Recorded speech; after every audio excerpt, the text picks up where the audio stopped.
یہ تو سچ کہتا ہے کہ اسلام کا یہ کانسیپٹ کہ نماز روزہ وہ کہہ سکتا ہے کہ بھائی تم یہاں آئے ہو، تم نے چرچز خریدے ہیں اور تم نے سینیگاگز خریدے ہیں، ماسک بنا لی، ہم نے کچھ میں رکاوٹ تو نہیں، تو ریاست کی سطح پہ ہوگی، انفرادی سطح پہ سیکولرزم کیا ہے کہ میں سیکولر، سطح پر تو سیکولرزم کس شے کا، انہوں نے کہا نا کہ وہ سیکولر نظریات رکھتے تھے ذاتی زندگی میں، کچھ تضاد تھا، وہ کچھ زبان کچھ لڑکھڑا گئی تھی میرے خیال میں۔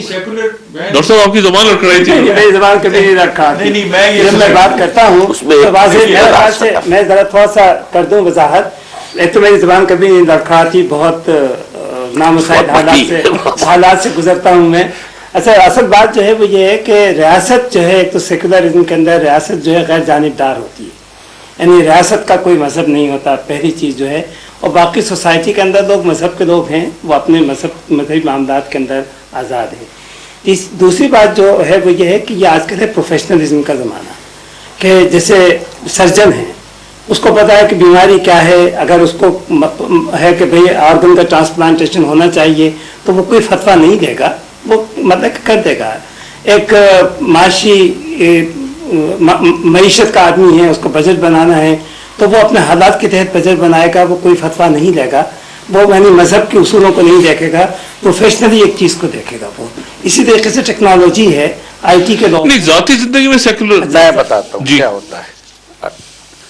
محمد علی جناح ذاتی زندگی میں سیکولر تھے، اور میرے پاس اس کا ثبوت یہ ہے کہ 1896 میں انہوں نے بمبئی کی عدالت میں جا کے اپنا عقیدہ، اپنا مسلک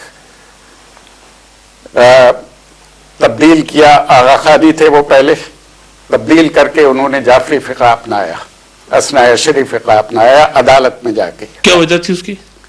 ان کی مرضی۔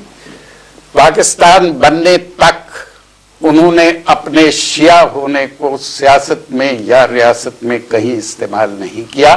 بعد میں گورنر جنرل کے طور پہ کبھی اس کا اظہار نہیں کیا، کہیں اس کو انہوں نے نمایاں نہیں ہونے دیا۔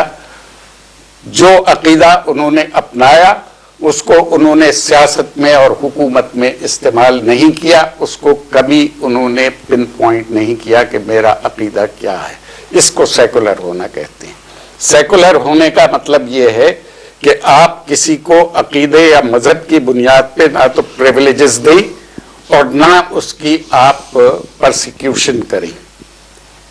ہمارے ہاں جو اعتراض ہے، جو پچھلے پروگرام میں بھی میں نے آپ کو یاد ہوگا کہا تھا، قابل اعتراض بات یہ ہے کہ جب آپ ریاست کا مذہب ایک مقرر کر دیتے ہیں، خواہ وہ ہندو مذہب ہو یا وہ عیسائی مذہب ہو یا وہ مسلمان اسلام ہو، تو پھر جو دوسرے مذاہب ہیں ان کی حیثیت خود بخود دوسرے درجے کے شہری کی ہو جاتی ہے، جو پاکستان میں ہے۔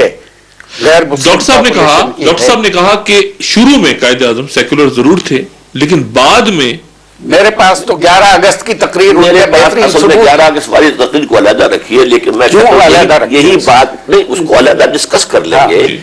یہی بات غلط ہے کہ کسی سیکولر ریاست کا مذہب کوئی نہیں ہوتا۔ کیا امریکہ کا کرسچینٹی نہیں ہے؟ ریاست کا نہیں ہے، نہیں، لیکن مذہب ان کا سرکاری جو ہے کرسچینٹی ہے۔ میری سن لیجیے، کیا وہ بقیہ مذاہب کے لوگوں کے تہواروں کی چھٹیاں دیں گے؟ مطلب کہ